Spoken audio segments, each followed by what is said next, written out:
Hi there, this is just a brief message to parents and carers of Year 10 students. I'm also putting this in a letter form, but I thought I wanted to say it as well.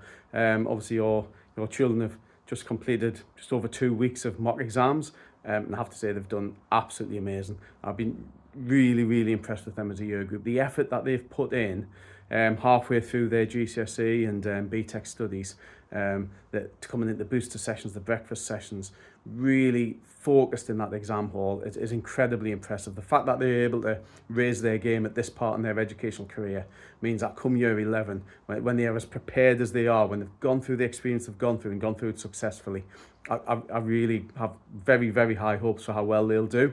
You should be really proud of your child for their part in that. Absolutely excellent, and I genuinely mean that.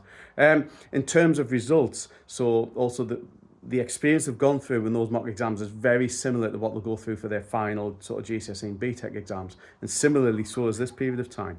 So what happens now is there's a period of marking, and we really want to be as accurate as possible with our marking, and we want to try and sort of emulate what happens with exam boards to make sure that the students really know as accurately as possible the grades that they are sort of working towards and potentially could achieve, as well as the areas where that they've maybe slipped up, or areas where they need to revise more. So it's very important that we do that process thoroughly.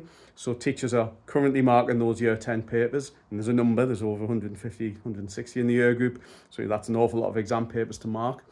We also moderate those papers, so after they've been marked, they're also double checked, and that's a process depending on the subject, which involves numerous members of the department looking at that, the head of department reviewing it. Some areas will actually look externally and get professional examiners or other schools to support, just to make sure that they are as accurate as possible. So that means it does take a period of time.